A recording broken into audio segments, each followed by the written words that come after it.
देश विदेश की सभी खबरों से जुड़े रहने के लिए हमारे चैनल को सब्सक्राइब करें और बेल आइकन दबाना ना भूलें।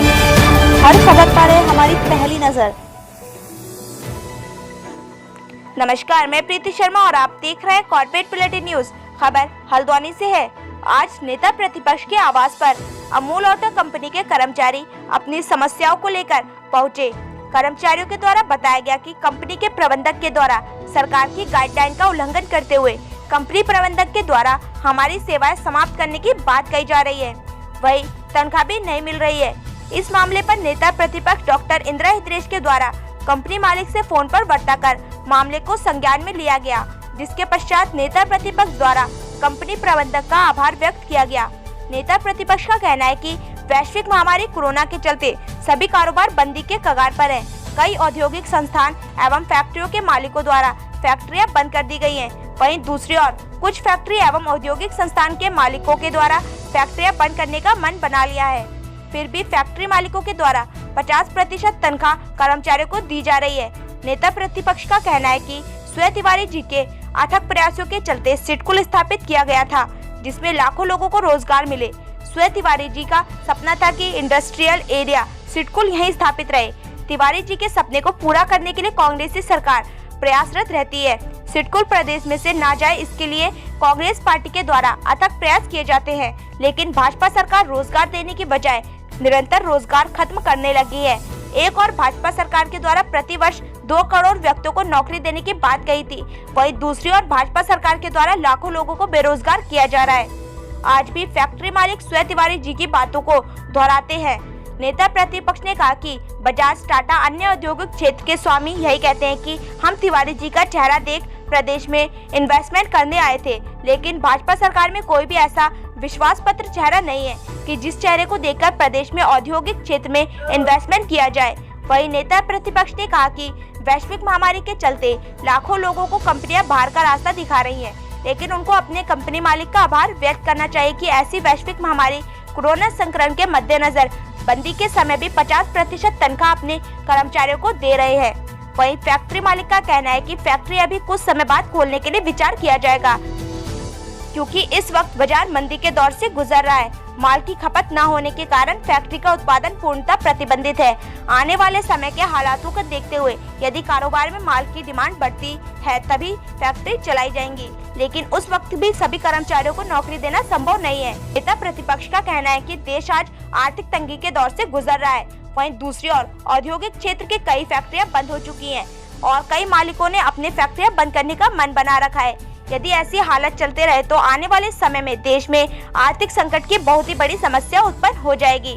आज भी वैश्विक महामारी कोरोना वायरस संक्रमण के चलते करोड़ों लोगों के समक्ष रोजी रोटी का संकट गहरा गया है। वहीं नेता प्रतिपक्ष ने कहा कि बड़े बड़े औद्योगिक संस्थान इन्वेस्टमेंट करने से आज पीछे हट रहे हैं। हालातों को देखते हुए आने वाले समय के लिए नेता प्रतिपक्ष ने कहा कि आने वाला समय अभी और कष्टदायक होगा। वहीं नेता प्रतिपक्ष ने कहा कि स्वयं नारायण दत्त तिवारी के अथक प्रयासों से प्रदेश में सिडकुल में बजाज ऑटो, टाटा समूह के मालिकों का कहना था कि हम सुया तिवारी जी का चेहरा देख प्रदेश में इन्वेस्टमेंट करने आए हैं, लेकिन आज भाजपा में कोई ऐसा विश्वास पात्र चेहरा नहीं है जिसको देख प्रदेश में कोई भी इन्वेस्टमेंट करे। आप देख रहे हैं हल्द्वानी से अतुल अग्रवाल की रिपोर्ट। फिलहाल खबरों में इतना ही, बाकी खबरों के लिए देखते रहिए कॉर्पोरेट बुलेटिन न्यूज। नमस्कार।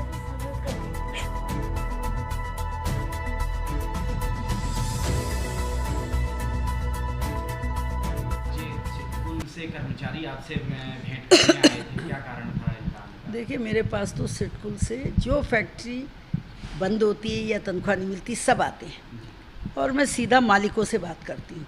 और मुझे ये खुशी है, जिस भी मालिक से मैंने बात की उसने कहा जी हम आपको जानते हैं और हम आपके प्रशंसक हैं। इन्होंने भी यही कहा, जिनको मैंने आज फ़ोन किया उन्होंने कहा हमें मालूम है आप ही काम करती हैं और हम आपको जानते हैं और आपका सम्मान करते हैं। हमने बम्बई फ़ोन किया, उसने भी यही कहा। तो मुझे अच्छा लगता है, तिवारी जी के समय में इंडस्ट्री चली और कुछ प्रयास तो हमने भी कहा, जो खुद ही हम जाते थे उसमें, सब में तो नहीं जा पाए थे, लेकिन जो यहाँ की इंडस्ट्री से वो बम्बई था, उसने 290 लोग जो हटाए थे सब ले लिए मेरे कहने से। मैंने कहा किश्त में दे दो, निकालो मत, ये रात को चिंता में मर जाएंगे। तो मैं इस बात से खुश हूँ कि यहाँ जिन लोगों ने इंडस्ट्री लगाई नारायण दत्त तिवारी के आशीर्वाद से, वो सब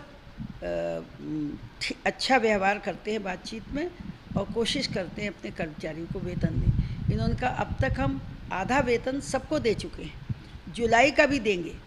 अब फैक्ट्री खोलेंगे कब, हम खोलना तो चाहते हैं, बहुत दिक्कतें हैं, हमें सारा स्टाफ बुलाना पड़ेगा, उनका खर्चा नहीं वहन कर पाते।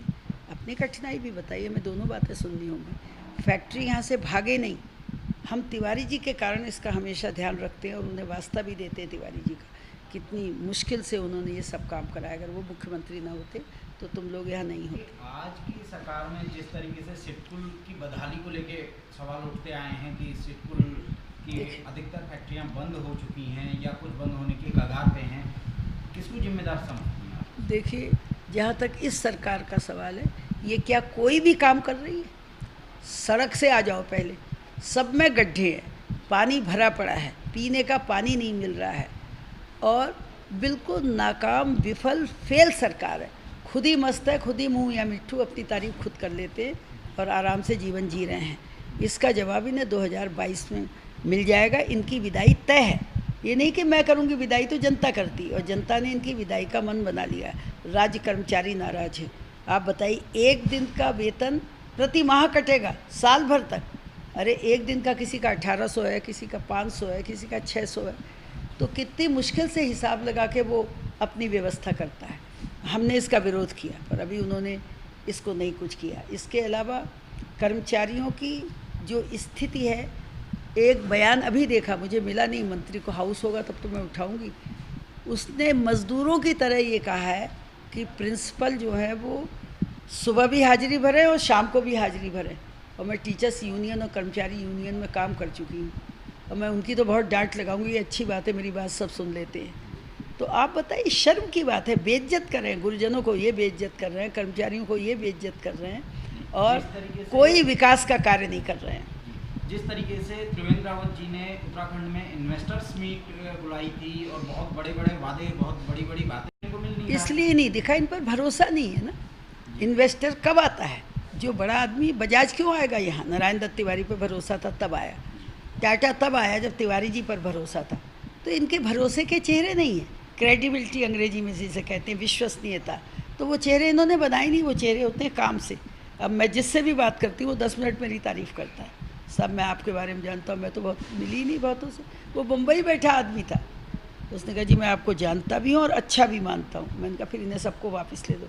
उसने मेरा ये सम्मान किया, सबको फैक्ट्री में वापस ले लिया। तो जो लोग यहाँ अपनी फैक्ट्री चलाते हैं वो यहाँ के राजनीतिक चरित्र को भी जानते हैं, तो इनकी राजनीति पर किसी का भरोसा ही नहीं।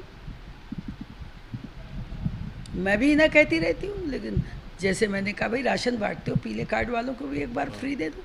अब नहीं उनकी समझ में आ रहा, तो उन्होंने तय कर लिया, विदाई का सामान बिस्तर बांधे हुए हैं और बचा कुछ और 1 साल में बन जाएगा। धन्यवाद। और क्या।